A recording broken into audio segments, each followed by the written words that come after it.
સમવિભાજન ભણી ગયા. હવે અર્ધીકરણની વાત કરીએ.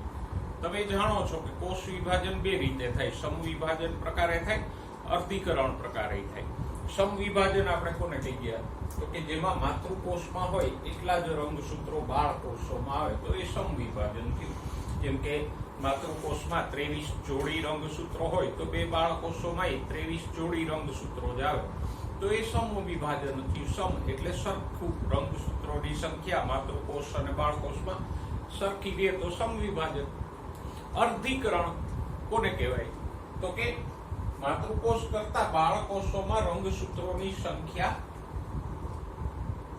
અડધી થઈ જાય એટલે જ આપણે શબ્દ વાપરીએ અર્ધીકરણ. દાખલા તરીકે માતૃકોષમાં 23 જોડી રંગસૂત્રો હોય તો બાળકોષોમાં કેટલા થઈ જાય? અડધા, ખાલી 23 જોડીને બદલે ખાલી 23 રંગસૂત્રો થઈ જાય તો એ અર્ધીકરણ પ્રકારનું વિભાજન થયું. એકદમ સહેલી વાત છે. શબ્દ કે છે અર્ધીકરણ. શું અડધું થાય? રંગસૂત્રોની સંખ્યા અડધી થઈ જાય બાળકોષો. અને રંગસૂત્રોની સંખ્યા અડધી થાય એટલે જો દ્વિકીય કોષ હોય, માતૃકોષ દ્વિકીય હોય તો એના અર્ધીકરણથી સર્જાતા બાળકોષો કેવા હોય? એકકીય. દ્વિકીય આપણે કોને કહી ગયા તો કે જોડીમાં રંગસૂત્રો હોય અથવા રંગસૂત્રના બે સેટ હોય તો દ્વિકીય. જેમ કે મનુષ્યમાં 23 જોડી રંગસૂત્રો હોય તો દ્વિકીય કોષ. પણ અર્ધીકરણમાં રંગસૂત્રો અડધા થઈ જાય એટલે દાખલા તરીકે આ માતૃકોષ છે 23 જોડી રંગસૂત્રો વાળો તો અર્ધીકરણ થાય ને જે બાળકોષો બને એમાં રંગસૂત્રો અડધા થઈ જાય. આમ 23 થઈ જાય ખાલી. તો આમાં બે સેટ હતા કે જોડી હતી એટલે આ કોષ 2n થયો. આમાં એક સિંગલ રંગસૂત્રો છે તો બાળકોષો એકકીય થાય. તો આમ અહીંયા રંગસૂત્રોની સંખ્યા અડધી થઈ જાય એટલે બાળકોષો કેવા બનશે? હંમેશા એકકીય બનશે.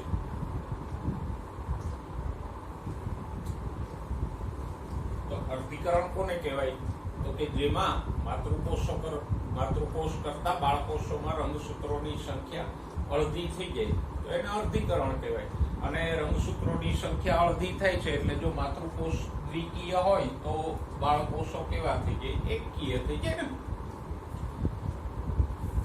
અર્ધીકરણની બીજી વિશેષતા જોઈએ તો કે એમાં આંતરાવસ્થા એક વાર આવે ને વિભાજન બે વાર થાય. જુઓ, એક અર્ધીકરણ પામતો કોષની પ્રક્રિયા અમે ટૂંકમાં દર્શાવી છે તો આ આંતરાવસ્થા છે. G1 S પછી G2 તબક્કો અહીંયા નથી આપણે દર્શાવ્યું.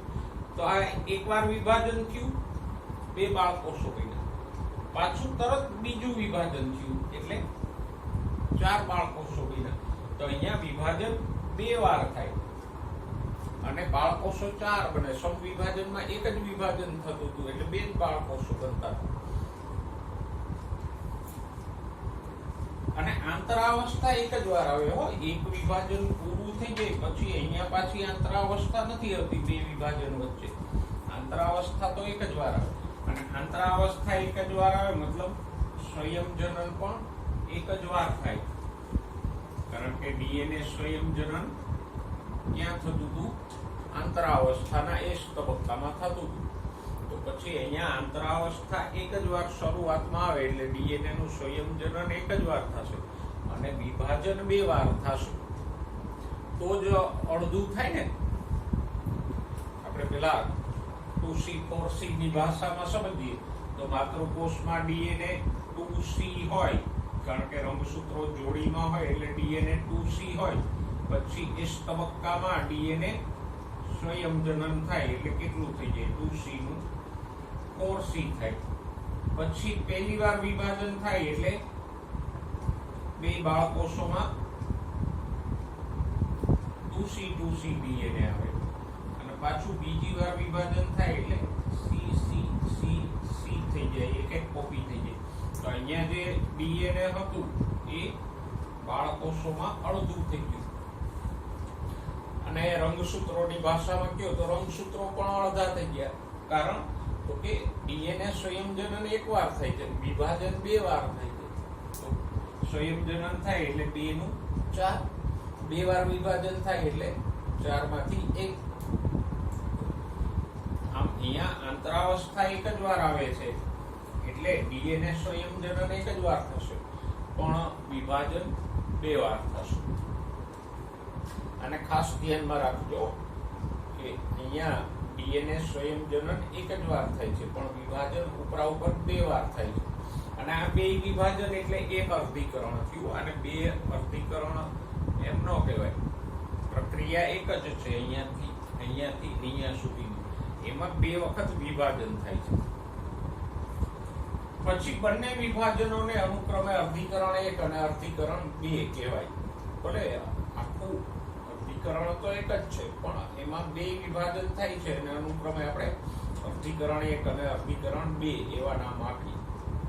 અને 2 વિભાજનો મળી અને એક આખી કોષ વિભાજનની પ્રક્રિયા પૂરી કરે. 2 વિભાજનો વચ્ચે ક્યાંય અંતરાવસ્થા નથી હોતી કે આ 2 વિભાજનો છે તો અહીંયા પાછી અંતરાવસ્થા આવે, એવું નથી થતું. અંતરાવસ્થા તો શરૂઆતમાં એક જ વાર આવશે, પછી 2 વિભાજનો કન્ટિન્યુઅસ થઈ જશે. જો અહીંયા પાછી અંતરાવસ્થા આવતી હોત તો આપણે 2 અલગ વિભાજન ગણવા પડે. અહીંથી અહીંયા એક કોષ ચક્ર પૂરું થયું ને આ બીજું કોષ ચક્ર થઈ ગયું, પણ વચ્ચે અંતરાવસ્થા નથી આવતી એટલે આખું એક જ કોષ ચક્ર કહેવાય અથવા એક જ વિભાજન કહેવાય. અને અર્ધીકરણના અંતે 4 બાળકોષો બને, કારણ કે 2 વાર વિભાજન થાય છે તો બાળકોષો 4 બનશે ને, એકમાંથી 2 બીજી વાર વિભાજન થાય એટલે 2 ના ટોટલ 4 બાળકોષો બને. અને 4 બાળકોષો કેવા હોય? એકકીય હોય ને, કારણ કે રંગસૂત્રોની સંખ્યા અડધી થઈ જાય છે. તો 2n રંગસૂત્રો હશે માતૃકોષમાં, તો બાળકોષોમાં કેવું થઈ જશે? n એકકીય. તો આ અર્ધીકરણની લાક્ષણિકતાઓ હતી. આ લાક્ષણિકતાઓને બરાબર સમજજો, જેથી આગળ વિસ્તારથી પ્રક્રિયા ભણીએ તો વાંધો ન આવે. તો આપણે અર્ધીકરણની લાક્ષણિકતાઓની વાત કરી. હવે અર્ધીકરણની પ્રક્રિયામાં જે તબક્કાઓ આવે છે, અવસ્થાઓ આવે છે, એની વાત કરીએ. તો આમ તો મેં અગાઉ કીધું હતું કે જે અવસ્થાઓ સમવિભાજનમાં આવી એ જ રીતની અવસ્થાઓ આવશે, પણ થોડો ફેરફાર હશે. જો સમવિભાજનમાં શરૂઆત ક્યાંથી થતી હતી? તો કે આંતરાવસ્થા આવતી હતી.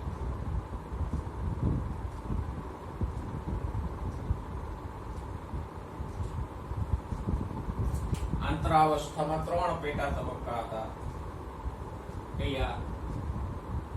G1, S અને G2. તો અહીંયા પણ એ જ તબક્કા આવશે.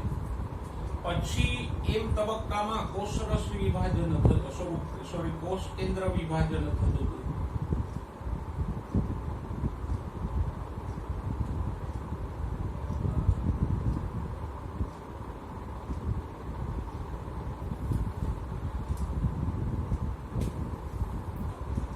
તો અહીંયા પણ થશે. અને કોષ કેન્દ્ર વિભાજનમાં ત્યાં 4 તબક્કા આવતા હતા. કયા?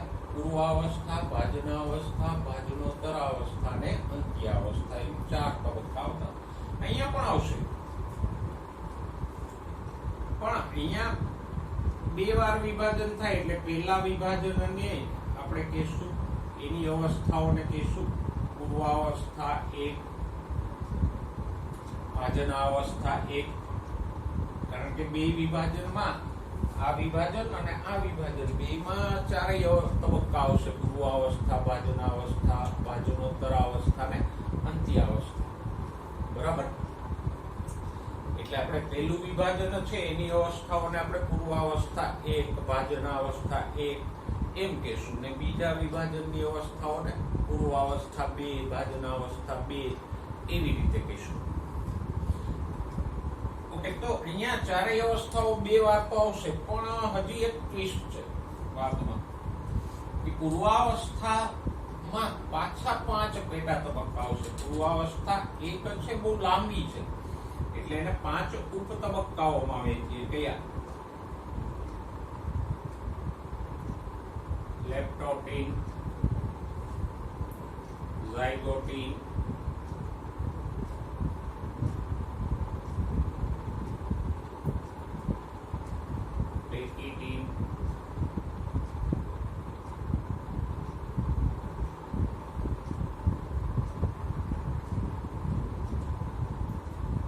ડિપ્લોટિન અને ડાયકાઇનેસિસ.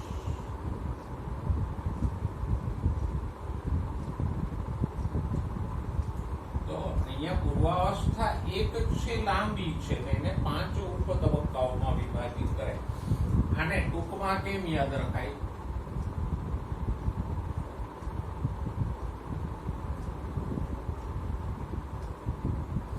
લેઝા પેડિડા, લેપ્ટોપિન, ઝાયગોટિન, પેકિટિન, ડિપ્લોટિન અને ડાયકાઇનેસિસ. લેઝા પેડિડા પૂર્વાવસ્થા એકની 5 ઉપ અવસ્થા કે ઉપ તબક્કાઓ.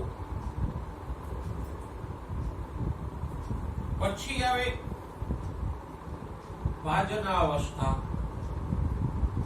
એમાં કોઈ ઉપ તબક્કા નથી, પણ પહેલા વિભાજનની ભાજનાવસ્થાને કહીશું ભાજનાવસ્થા 1, પછી ભાજનોત્તર અવસ્થા 1,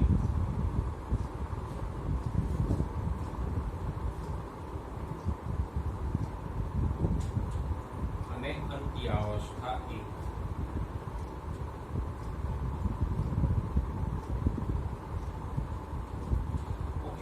હવે અંત્યાવસ્થા પૂરી થાય એટલે પાછી આંતરાવસ્થા તો નથી આવતી, એ આપણે વાત કરી, પણ એક વચ્ચે નાનકડો બ્રેક આવે, એને કહીશું ઇન્ટરકાઇનેસિસ.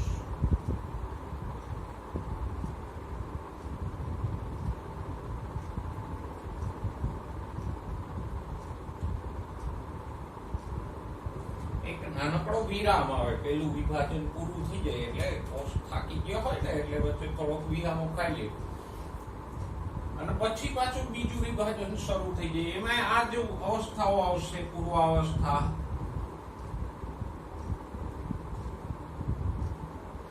પણ એને આપણે 2 કહીશું. પૂર્વાવસ્થા 2, પછી ભાજનાવસ્થા 2,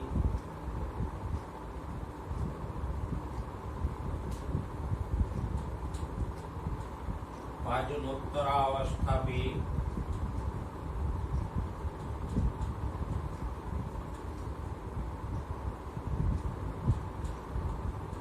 અને અંત્યાવસ્થા 2.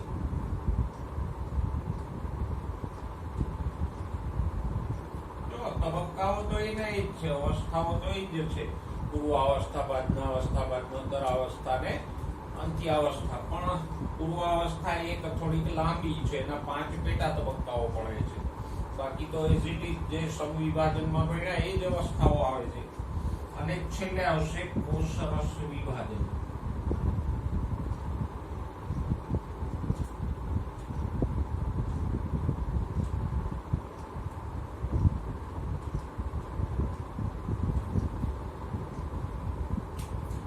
આટલો તબક્કો છે એ અર્ધીકરણ 1 થયું અને આ અવસ્થાઓ એટલે અર્ધીકરણ 2. તો આમ ઉપરા ઉપરી 2 વિભાજનો થશે. એકવાર અંતરાવસ્થા આવી, પછી 2 વાર વિભાજન. સરળતાથી યાદ રાખો, વિભાજનના તબક્કા પાછું કહી દો, એના એ જ છે જે સમવિભાજનમાં ભણ્યા, નવું કાંઈ નથી. ફક્ત 5 ઉપ તબક્કાઓ પૂર્વાવસ્થા 1 માં આવે છે એટલું વધ્યું, બાકી તો 4 અવસ્થાઓ 2 વાર આવે છે. પણ પેલી શરત એ કે મેં તમને અગાઉ કીધું હતું, કોષ ચક્રના તબક્કાઓ બધા તમને પહેલા તો એનો ક્રમ યાદ રહેવો જોઈએ, અને આ ક્રમ અર્ધીકરણનો છે એ પણ યાદ રહેવો જોઈએ. જો સમવિભાજનનો ક્રમ યાદ રહી ગયો હોય કે સૌથી પહેલા શું આવે, તો કે આંતરાવસ્થા આવે, પછી આંતરાવસ્થાના પેટા તબક્કા કયા છે, તો કે G1 SG2, પછી કોષ કેન્દ્ર વિભાજન આવે, તો એના તબક્કાઓ કયા છે, તો કે પૂર્વાવસ્થા, ભાજનાવસ્થા, ભાજનોત્તરાવસ્થા અને અંત્યાવસ્થા, અને પછી હવે કોષરસ વિભાજન. તો આ ક્રમ સમવિભાજનમાં યાદ રહી ગયો હોય તો અહીંયા સહેલાઈથી યાદ રહી જાય, બરાબર. અને એક કોષ ચક્રના તબક્કાઓ જ્યાં સુધી યાદ નહીં રહે ત્યાં સુધી એની ડિટેલ યાદ રાખવી મુશ્કેલ થશે. એટલે પહેલા કોષ ચક્રના તબક્કાઓને ક્રમશઃ યાદ રાખી લો. પહેલા સમવિભાજનના યાદ રાખો, પછી અર્ધીકરણના યાદ રાખવા સહેલા પડે. અર્ધીકરણમાં મેં કીધું એમ ખાલી એક જ ફેરફાર છે કે પૂર્વાવસ્થા 1 માં 5 પેટા તબક્કા આવે. કયા? લેપ્ટોટીન, ઝાયગોટીન, પેકિટીન, ડિપ્લોટીન, ડાયકાઇનેસિસ. બરાબર. પણ આ તબક્કાઓ ક્રમશઃ આવડવા જોઈએ. કોઈ રાતે ઉઠાડીને પૂછે કે બોલ કોષ વિભાજનના તબક્કા, તોય આવડવા જોઈએ ફટાફટ કે એમાં કોષ વિભાજનના તબક્કા કયા આવે, તો કે પૂર્વાવસ્થા, બાજનાવસ્થા, બાજનોત્તરાવસ્થા, અંત્યાવસ્થા, 4 તબક્કા આવે. હાલો હું જાઉં પાછો, તો જ યાદ રહેશે. એવી જ રીતે પૂર્વાવસ્થા 1 ના 5 ઉપ તબક્કા કયા છે, તો કે લેઝા, પેડીડા, લેપ્ટોટીન, ઝાયગોટીન, પેકિટીન, ડિપ્લોટીન, ડાયકાઇનેસિસ. આટલું ગોખો મારી જેમ ને તો પછી વાંધો ન આવે. બરાબર. એટલે પેલા આ તબક્કાઓને બરાબર યાદ રાખી લો સમૂહ વિભાજનના, અને પછી એના આધારે અર્ધીકરણના તબક્કાઓ યાદ રાખી લો. ઓકે, તો હવે શરૂ કરીએ અર્ધીકરણની પ્રક્રિયા. પણ આપણે અહીંયા આંતરાવસ્થા રિપીટ નહીં કરીએ. આંતરાવસ્થા તો જે સમૂહ વિભાજનમાં બન્યા એ જ પ્રક્રિયા અર્ધીકરણમાં થશે. આંતરાવસ્થા દરમિયાન આપણે સીધા શરૂ કરશું પૂર્વાવસ્થા 1 થી. બરાબર. અને પૂર્વાવસ્થા 1 ના 5 પેટા તબક્કાઓની જ ચર્ચા આપણે કરશું.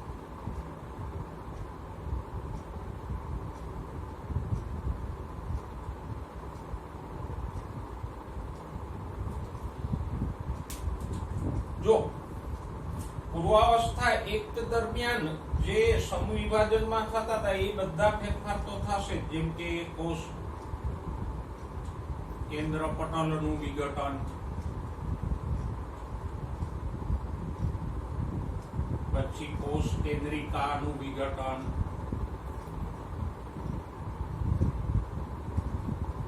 હરિતકણ અને કણાભ સૂત્ર સિવાયની અંગિકાઓનું વિઘટન થશે.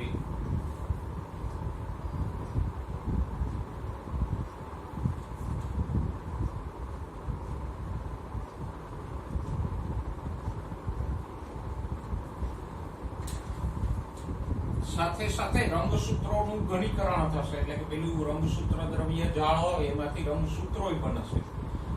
પણ આ ફેરફારોની આપણે અહીંયા ચર્ચા નહીં કરીએ. થાય છે પણ વર્ણનમાં આપણે એને નહીં કન્સિડર કરીએ. પૂર્વાવસ્થા 5 ની જે પેટા અવસ્થાઓ છે એમાં આપણે ફક્ત રંગસૂત્રોમાં થતા ફેરફારો જોઈશું. એટલે પૂર્વાવસ્થા 1 હોય કે 2 હોય, બંનેમાં જે સમવિભાજનની પૂર્વાવસ્થામાં થતા હતા એ બધા ફેરફારો અહીંયા થશે. પણ આપણે વધારાનું જે છે રંગસૂત્રોના ફેરફારો એની ઉપર ફોકસ કરશું. તો પૂર્વાવસ્થા 1 ની પેટા અવસ્થાઓ કઈ છે, તો કે પહેલી પેટા અવસ્થા કઈ આવે, લેપ્ટોટીન.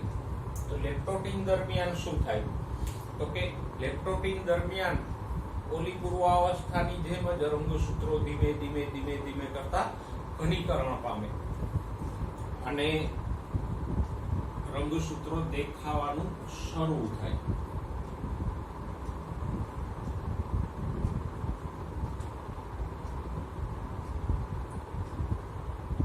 કોષ કેન્દ્ર પટલ છે, આ કોષ કેન્દ્રિકા, આ તારા કેન્દ્ર.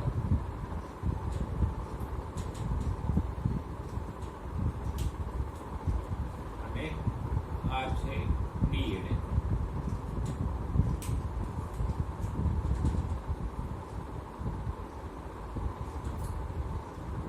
તો ધીમે ધીમે ધીમે કરતા રંગસૂત્રોનું ઘનીકરણ શરૂ થશે અને લેપ્ટોટીન દરમિયાન આમ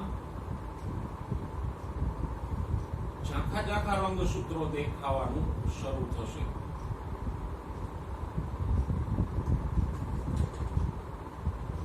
અહીંયા પેલાની જેમ જ 2 જોડી રંગસૂત્રો દોરશું.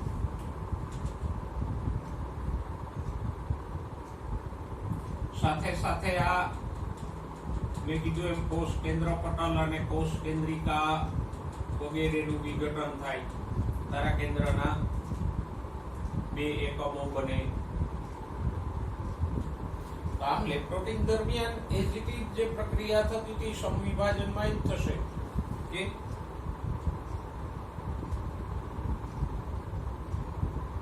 કોષ કેન્દ્ર પટલ અને કોષ કેન્દ્રિકાનું વિઘટન શરૂ થાય, પછી રંગસૂત્રો બનવાનું શરૂ થાય. તારા કેન્દ્રના 2 એકમો બને.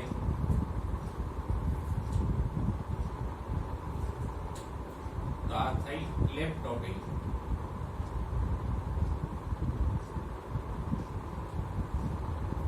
પછી બીજી અવસ્થા આવે ઝાયગોટિન.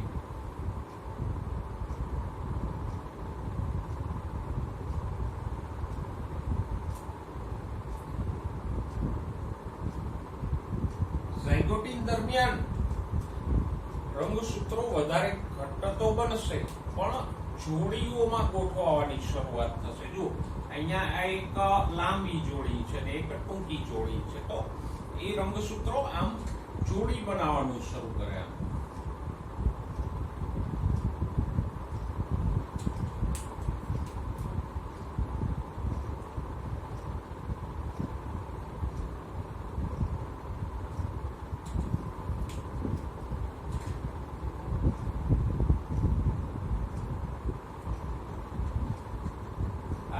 કોષ કેન્દ્ર પટલ અને કોષ કેન્દ્રિકાનું વધારે વિઘટન થાય. પછી તારા કેન્દ્રના બે એકમો વધારે ને વધારે દૂર થશે.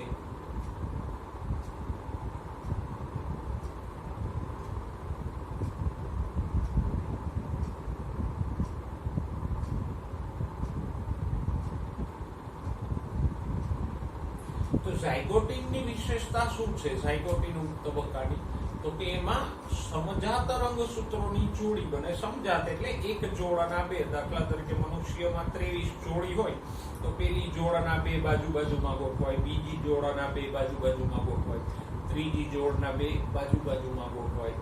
નહીતર બધાની જેમ આડાઅવળા હોય. જો આ એક જોડના બે છે ને આ નાના છે બીજી જોડના છે, પણ અહીંયા કેમ આ મોટા બે એક જોડીના બાજુમાં ગોઠવાઈ ગયા, આ બે એક જોડીના છે તો બાજુમાં ગોઠવાઈ ગયા. તો એક જ જોડીના બે રંગસૂત્રોને શું કહેવાય? સમજાત રંગસૂત્રો. અને ઝાયગોટિન દરમિયાન સમજાત રંગસૂત્રોની જોડીઓ બને એને કહેવાય સિનેપ્સિસ.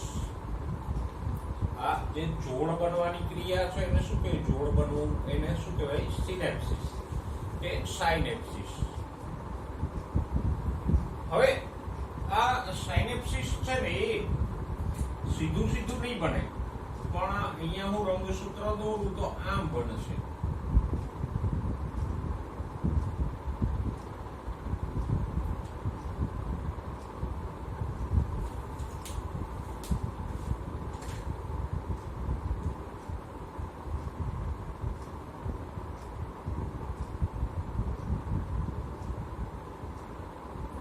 રંગસૂત્રની એક જોડ આપણે અત્યારે મોટી કરીને બતાવી તો આમ થશે. એટલે કે એક છેડેથી બે આમ ક્રમશઃ ભેગા થતા જશે. આને કહેવાય ઝીપરની માફક.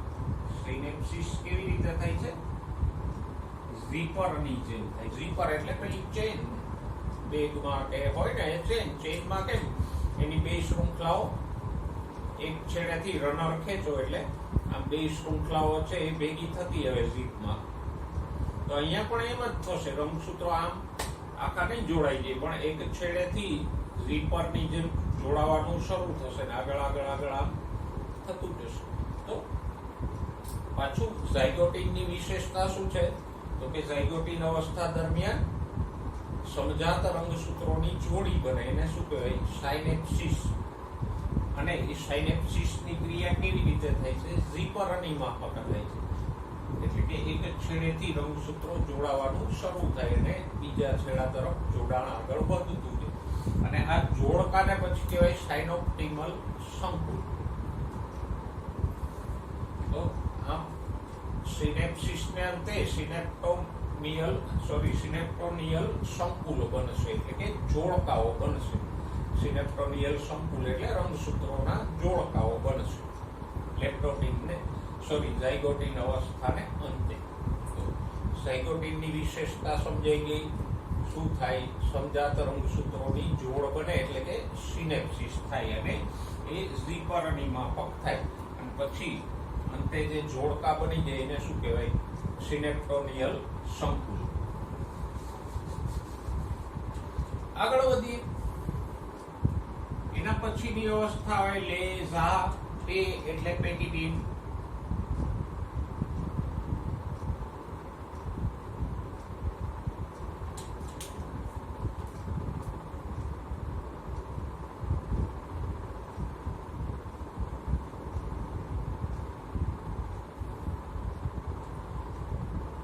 તો પેકેટિંગ દરમિયાન હજી આ તો ચાલુ જ રહેશે.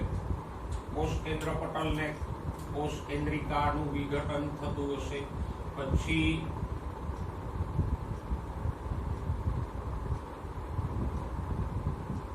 આ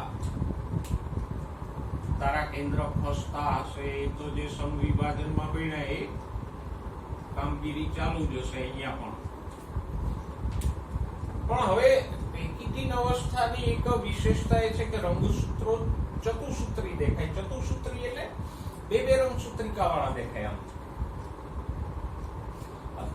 અત્યાર સુધી રંગસૂત્રો એટલા બધા ઘટ્ટ નહોતા એટલે આપણને બેયમાં એક રંગસૂત્રિકા દેખાતી હતી. હોય બે પણ દેખાતી હતી એક જ. પણ હવે પેકિટીન અવસ્થા સુધીમાં રંગસૂત્રો એકદમ ઘટ્ટ થઈ ગયા હોય.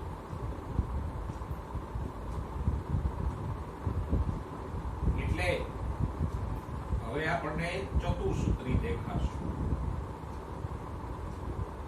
તો પેકિટીન અવસ્થા આવતા સુધીમાં રંગસૂત્રો એકદમ ઘટ્ટ બની ગયા હોય. એટલે હવે કેવા દેખાય? આમ ચતુસૂત્રી. એક રંગસૂત્રમાં બે રંગસૂત્રિકા અને બીજામાં બે એટલે જોડીમાં ટોટલ 4 રંગસૂત્રિકાઓ દેખાય.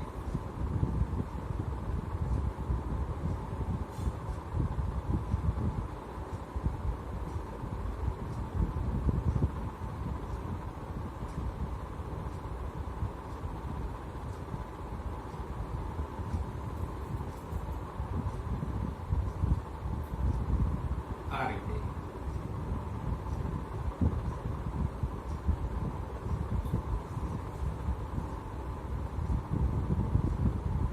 તો આખી જોડીમાં હવે ટોટલ રંગસૂત્રિકાઓ કેટલી દેખાણી આપણને? 4.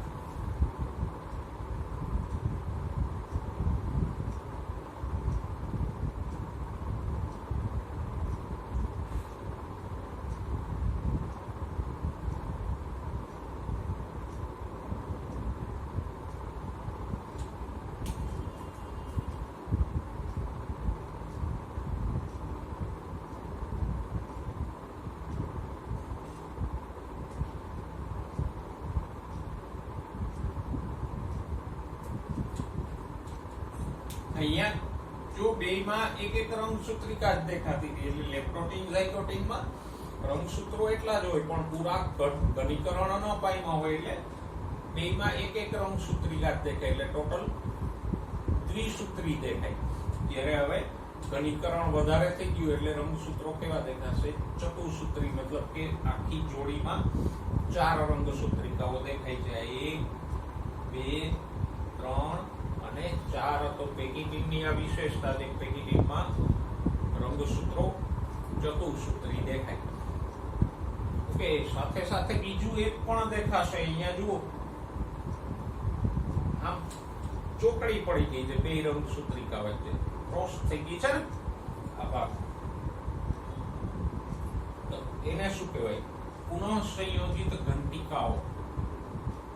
આવી જે ચોકડી પણ પડે એને શું કહેવાય?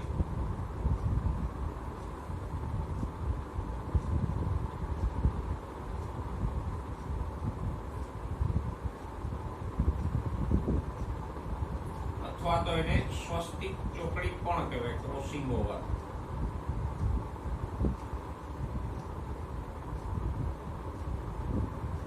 પણ આપણે પુસ્તકનો શબ્દ રાખીએ પુનઃ સંયોજિત ઘંટિકાઓ એટલે કે સમજાત રંગસૂત્રો ખાલી આમ જોડાતા જ નથી પણ ક્યાંક એની રંગસૂત્રિકાઓ આમ ક્રોસ પણ થઈ જાય છે. તો આ જે ક્રોસિંગ થાય એને શું કહેવાય? પુનઃ સંયોજિત ઘંટિકાઓ. તો પેકિટીન દરમિયાન બે વિશેષતાઓ દેખાય. કઈ? તો કે રંગસૂત્રો વધારે ઘનીકરણ પામે એટલે તો એ જોડી છે સિનેપ્ટોડિયલ સંકુલ છે એ ચતુસૂત્રી દેખાય. સાથે સાથે એમાં આવી પુનઃ સંયોજિત ઘંટિકાઓ પણ જોવા મળે. અને પછી અહીંયા વ્યતિકરણ થશે, આપણે આગળ જોઈએ.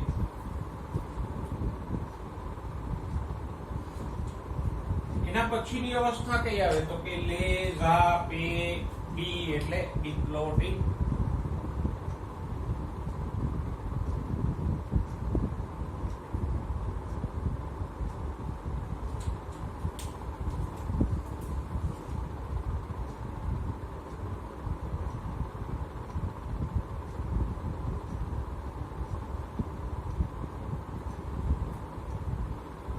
ડિપ્લોટિન આવતા આવતા આ કોષ કેન્દ્રિકા ને એ લગભગ અદ્રશ્ય થઈ ગયા ભાઈ, બરાબર. પણ એને બાજુમાં રાખી દઈએ, કોષ કેન્દ્રિકા કોષ કેન્દ્ર પટલ ને એ તો અદ્રશ્ય થઈ ગયા. આ તારા કેન્દ્રના એકમો છે એ લગભગ અહીંયા બે ધ્રુવ ઉપર આવી જાય.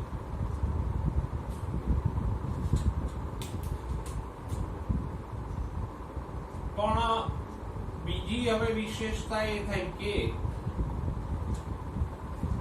આ જે સિનેપ્ટોનિયલ સંકુલ બન્યા છે એટલે કે જોડકા બન્યા છે રંગસૂત્રોના એ છૂટા પડશે, નથી રમવું. પેલા ભેગા થયા બધી કે હવે નથી પડતું, હાલો છૂટા પડી.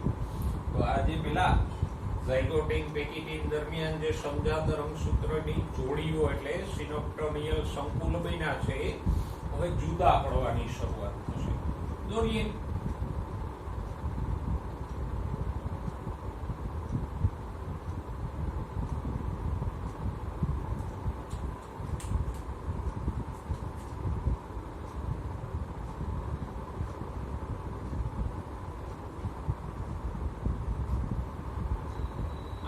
અહીંયા જોડી હતી હવે એ છૂટી પડી. એવી જ રીતે નાની જોડી છે એ પણ છૂટી પડશે.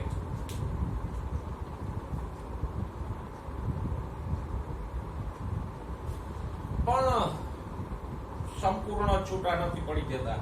આ પુનઃ સંયોજિત ઘંટિકાએથી હજી જોડાયેલા હોય એટલે કંઈક થોડુંક મોટું કરીને દોરીએ તો આવું દેખાશે.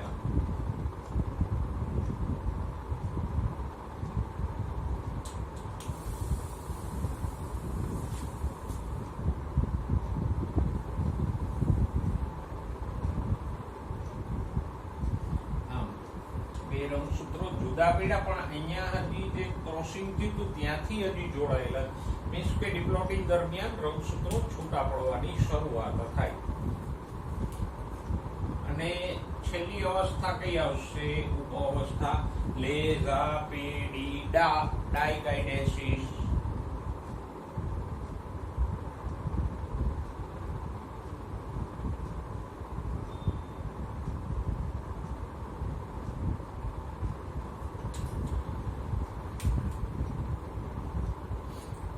ડાયકાઇનેસિસ દરમિયાન આ જે સ્વસ્તિક ચોકડીઓ છે ત્યાંથી રંગસૂત્રો છૂટા પડી જશે. નથી ભેગું રહેવું જ નથી, છૂટું પડી જ જવું છે, પડી જશે છૂટા. જવા દો, આપણે એવું વાંધો ભાઈ, એને ના હારે રહેવું હોય રંગસૂત્રોને તો આપણે શું કરીએ છીએ.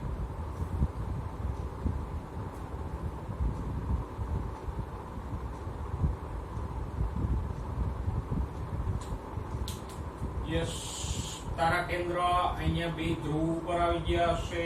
હવે પછી એમાંથી ત્રાક જે આ નિર્માણ પામતી હતી અહીંયા એ ત્રાક તંતુઓ દેખાશે. કોષ કેન્દ્રિકા અને કોષ કેન્દ્ર પટલ તો દ્રશ્ય થશે. મેં પહેલા કીધું હતું કે જે સમવિભાજનની પૂર્વાવસ્થામાં થયું હતું એ તો બધું થશે. સાથે સાથે આ રંગસૂત્રોના જોડકા બનવાની ને છૂટા પડવાની પ્રક્રિયા પણ થશે.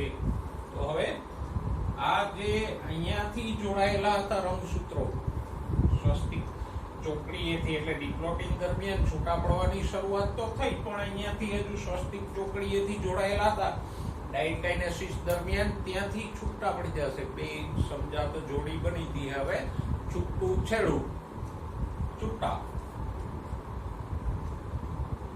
કાંઈ વાંધો નહીં, પડી જાવ છૂટા.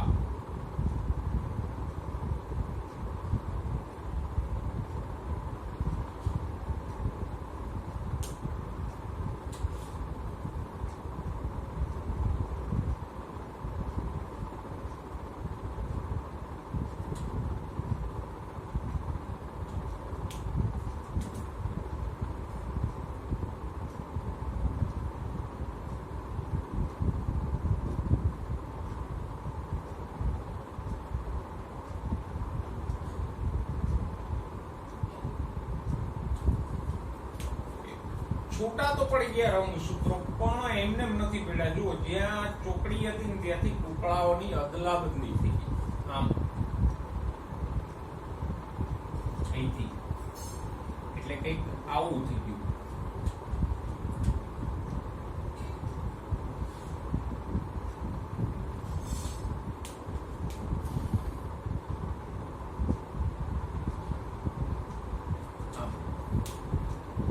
આનો ટુકડો આમાં જતો રહ્યો અને આ રંગસૂત્રનો ટુકડો આમાં આવી ગયો. આને કહેવાય વ્યતિકરણ.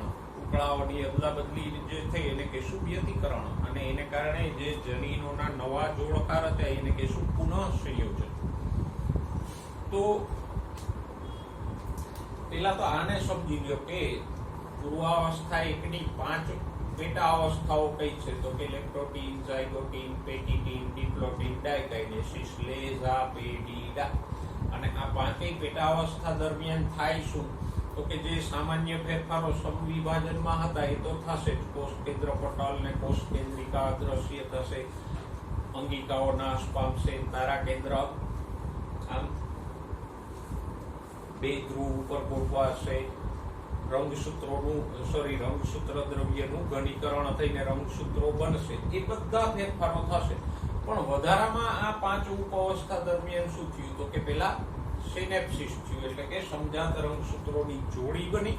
પછી આ છેલ્લી 2 અવસ્થામાં એ જોડી છૂટી પડી તો બે વચ્ચે ટુકડાઓની અદલાબદલી, એટલે કે પુનઃ સંયોજન થઈ ગયું.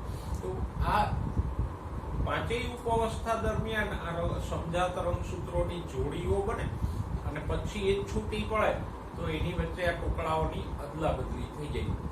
તમને એમ થાય કે આટલું કે ખાલી રંગસૂત્રોના ટુકડાની અદલાબદલી થઈ એમાં આટલી બધી જફા થઈ નહીં, પણ આ જે વ્યતિકરણ અને પુનઃ સંયોજન છે એ બહુ મહત્વનું છે. 12મા ધોરણના 5મા ચેપ્ટરમાં મોર્ગન અંકલ આવશે અને આપણને સમજાવશે કે આ વ્યતિકરણ અને પુનઃ સંયોજન થાય તો જનીનોના નવા જોડકાઓ રચાય. તો લક્ષણોમાં ભિન્નતા આવે, ને ભિન્નતા આવે તો ઉદ્વિકાસ થાય. એટલે આ જે વ્યતિકરણ પુનઃ સંયોજન થાય છે એ ઉદ્વિકાસ માટે ઘણું મહત્વનું છે. અને યાદ રાખજો, બાકી પ્રક્રિયા તો સિમ્પલ છે. રંગસૂત્રોની જોડી બને, પછી જોડી છૂટી પડે અને એની વચ્ચે ટુકડાની અદલાબદલી થઈ જાય, એટલી જ પ્રક્રિયા. પણ જીવસૃષ્ટિ માટેના ઉદ્વિકાસ માટે એ અગત્યની ક્રિયા છે, એટલે આપણે એને વિસ્તારથી જોઈએ છીએ. તો આપણે આ પૂર્વાવસ્થા એકની 5 પેટા અવસ્થાની વાત કરી. હવે જોઈએ પૂર્વાવસ્થા એકથી આગળની અવસ્થાઓ. એ આવશે પૂર્વાવસ્થા પછી કઈ અવસ્થા આવે, તો કે ભાજના અવસ્થા.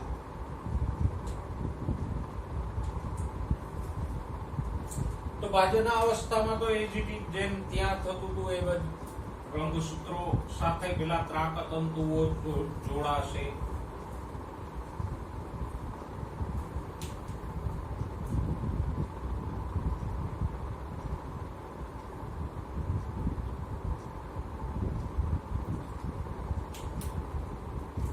અને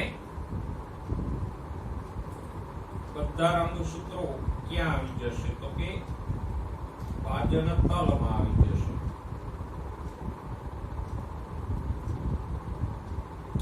એટલે કે કોષની મધ્યમાં ગોઠવાઈ જશે.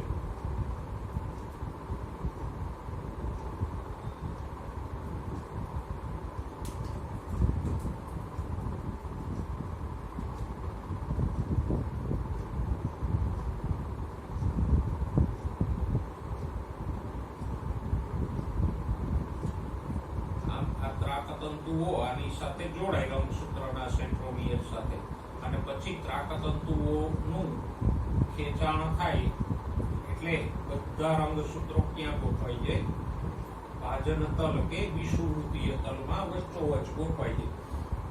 એ તો ત્યાં થતું હતું ને, ત્યાં એટલે સમવિભાજનમાં. પછીની અવસ્થા આવશે ભાજનોત્તર અવસ્થા.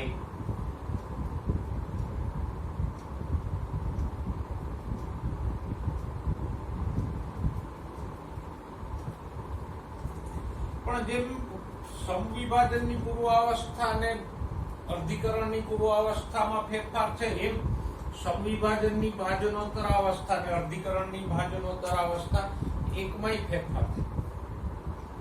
સમવિભાજનની ભાજનોત્તર અવસ્થામાં શું થતું તો કે ત્યાં રંગસૂત્રના સેન્ટ્રોમિયરનું વિભાજન થઈને બે રંગસૂત્રિકાઓ છૂટી પડતી હતી એવું આપણે કહ્યા ને. પણ અહીંયા સેન્ટ્રોમિયરનું વિભાજન નહીં થાય. આ જોડીમાંથી એક રંગસૂત્ર આ બાજુ જશે ને એક આમ જશે. અહીંયા ટોટલ 4 રંગસૂત્રો છે તો ચારેયની રંગસૂત્રિકાઓ છૂટી નહીં પડે, પણ જોડીમાંથી એક આ બાજુ જશે, બીજું આ બાજુ જશે, એટલે કંઈક આમ થઈ જશે.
સમવિભાજનની અવસ્થાઓ અને અર્ધીકરણ એકની અવસ્થાઓમાં બે તફાવત છે. એક તો અર્ધીકરણ એકમાં પૂર્વાવસ્થા એક લાંબી છે ને એમાં રંગસૂત્રોની જોડીઓ બને એટલે સિનેપ્સિસ થાય, પછી વ્યતિકરણ થાય, પુનઃ સંયોજન એટલે કે રંગસૂત્રો વચ્ચે ટુકડાઓની અદલાબદલી થાય, એ એક તફાવત. અને સમવિભાજન અને અર્ધીકરણ એકનો બીજો તફાવત એ છે કે સમવિભાજનની ભાજનોત્તર અવસ્થામાં રંગસૂત્રોની રંગસૂત્રિકાઓ છૂટી પડતી હતી. સેન્ટ્રોમિયરનું વિભાજન થઈ અને આવું થતું હતું કંઈક આમ કે આ એક રંગસૂત્ર હોય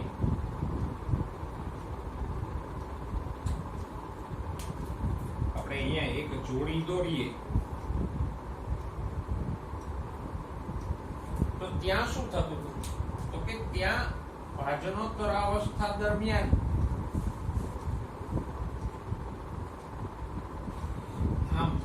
એક જોડી રંગસૂત્ર છે પણ બેયમાંથી એક એક રંગસૂત્રિકા એક આમ જતી હતી અને એક આમ જતી હતી. આમાંથી પણ એમ જ. જ્યારે અહીંયા શું થયું તો કે આ એક જોડી છે તો રંગસૂત્રિકાઓ અહીંથી છૂટી ન પડી, સેન્ટ્રોમિયરનું વિભાજન ન થયું, પણ આખે આખું એક રંગસૂત્ર આમ ગયું ને બીજું આમ ગયું. આ નાની જોડીમાંથી એક આમ ગયું ને આમ.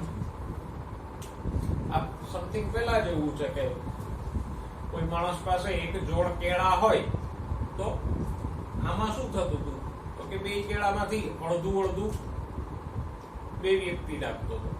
જ્યારે અર્ધીકરણમાં શું થયું, અહીંયા ભાજનોત્તર અવસ્થા એકમાં અર્ધીકરણમાં તો કે આમ ભાગ પડ્યા, એક કેળું આનું એક કેળું આનું, સિમ્પલ. અહીંયા રંગસૂત્રની જોડીમાંથી એક આમ ગયું એક આમ ગયું. આમાં જોડી જ હતી પણ બેમાંથી એક એક રંગસૂત્રિકા આમ ગઈ ને એક એક આમ. તો આ બે બેઝિક તફાવતો છે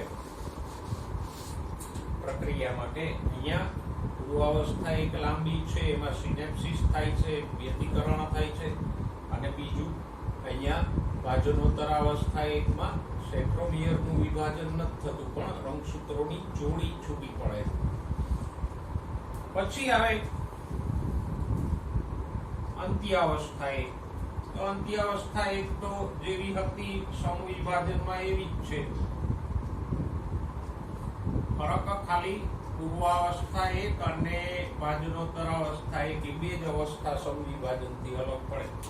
અંત્યાવસ્થા એકમાં શું થતું મેં તમને શીખવાડ્યું હતું, પૂર્વાવસ્થાથી વિરુદ્ધ. શું તો કે પૂર્વાવસ્થા દરમિયાન ત્રાકતંતુઓ બન્યા હતા, અહીંયા ત્રાકતંતુઓ નષ્ટ થઈ જશે.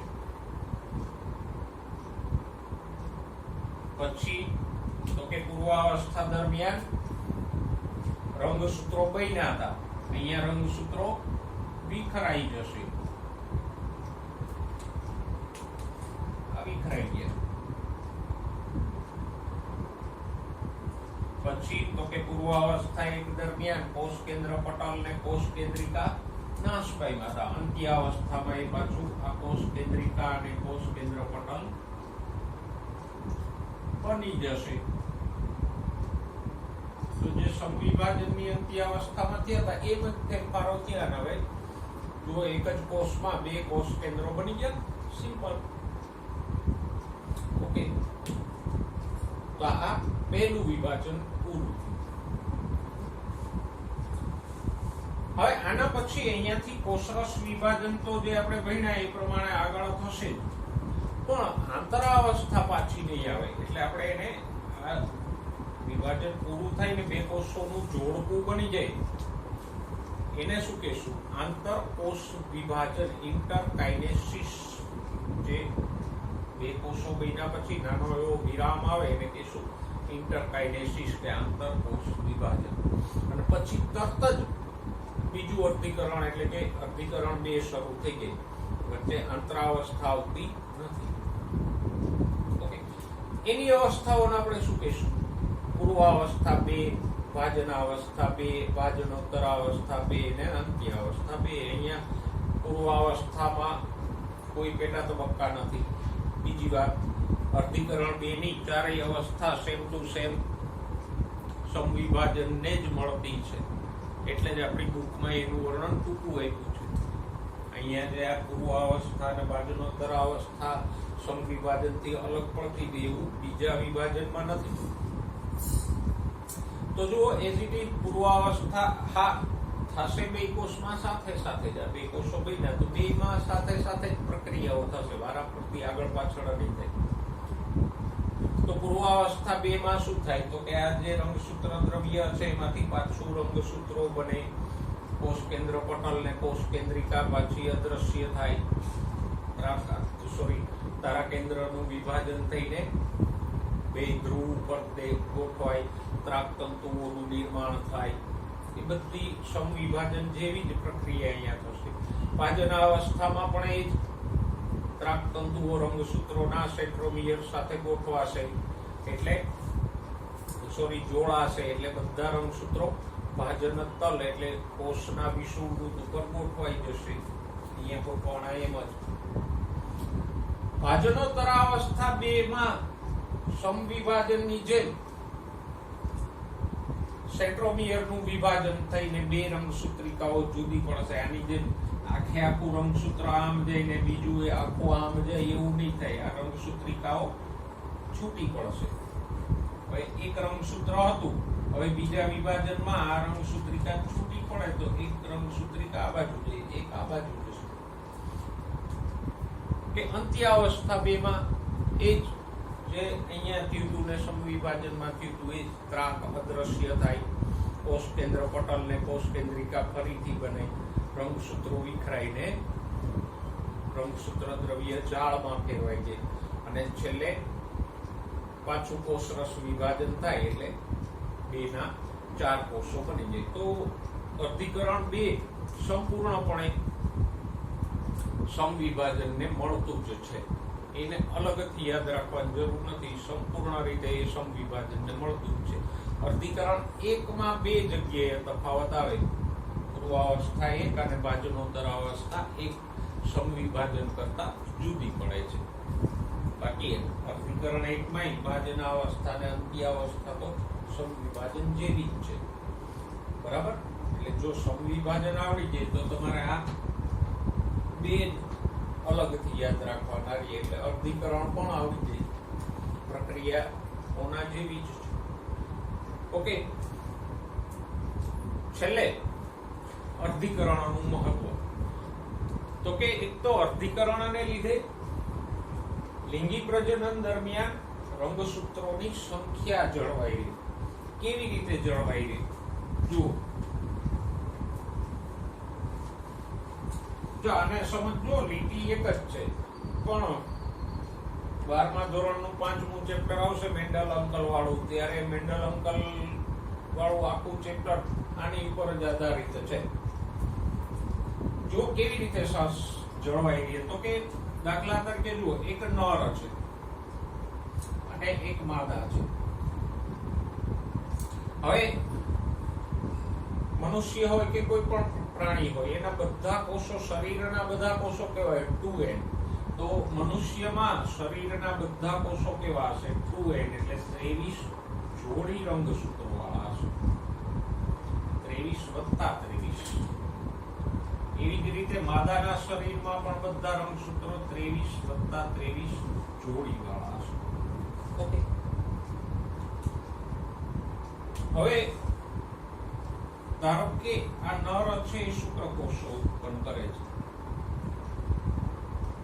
અને માદા અંડકોષો ઉત્પન્ન કરે. તો જો સમવિભાજન થાય તો શું પ્રશ્ન થાય?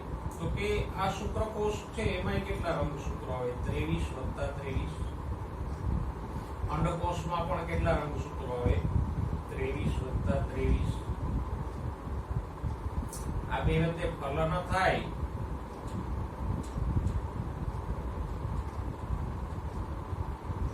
તો ફલિતાંડમાં કેટલા રંગસૂત્રો થઈ જાય? 23 × 4 એટલે 46 × 92 રંગસૂત્રો થઈ જાય. મીન્સ કે આગલી પેઢીમાં હતા આ પિતૃ છે અને આ ફલિતાંડમાંથી નવો સજીવ બને, તો પિતૃ પેઢી કરતા આગલી પેઢીમાં રંગસૂત્રો ડબલ થઈ ગયા ને, અને આ સજીવો પાછા પ્રજનન કરે એટલે એની આગલી પેઢીમાં પાછા ડબલ. તો જો અર્ધીકરણ ના થાય તો રંગસૂત્રો પેઢી દર પેઢી બમણા થતા જાય, એવું તો ન હાલે. રંગસૂત્રો બમણા થાય તો જનીનો બમણા થાય, જનીનો બમણા થાય તો લક્ષણો બદલાઈ જાય. પણ એવું નથી એટલે થતું કે શુક્રકોષો અને અંડકોષો અર્ધીકરણથી ઉત્પન્ન થાય.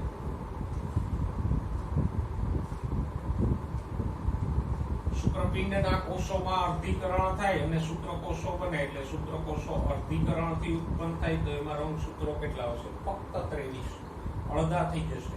એવી જ રીતે અંડપિંડના કોષોમાં અર્ધીકરણ થાય અને અર્ધીકરણથી અંડકોષો ઉત્પન્ન થાય એટલે અંડકોષમાં પણ રંગસૂત્રો કેટલા આવશે? ફક્ત 23. 23 રંગસૂત્રો વાળો શુક્રકોષ, 23 રંગસૂત્રો વાળો અંડકોષ, બે વચ્ચે ફલન થાય તો પાછા ફલિતાંડમાં ને નવા સજીવમાં રંગસૂત્રો કેટલા થઈ જાય? 23 જોડી.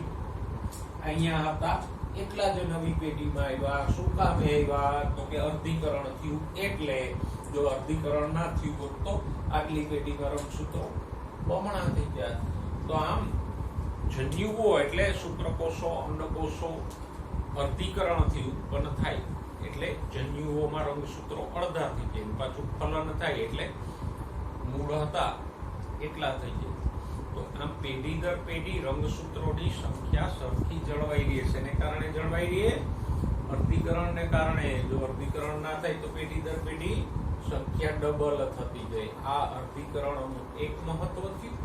બીજું મહત્વ તો કે અહીંયા આપણે ભણ્યા કે આ પૂર્વાવસ્થા એક દરમિયાન જે વ્યતિકરણ અને પુનઃ સંયોજન થાય એટલે કે રંગસૂત્રો વચ્ચે જે પેલી ટુકડાઓની અદલા બદલી થાય એને કારણે નવા નવા જનીનોના જોડકા રચાય અને એને કારણે લક્ષણોમાં વિવિધતા આવે. વિવિધતા એટલે કે ભિન્નતા આવે તો ઉદ્વિકાસ થાય. તો આમાં આ જે પૂર્વાવસ્થા એક દરમિયાન જે વ્યતિકરણની અને પુનઃ સંયોજનની પ્રક્રિયા થાય છે એ ઉદ્વિકાસ માટે જરૂરી છે, કારણ કે ભિન્નતા આવે તો જ ઉદ્વિકાસ થાય.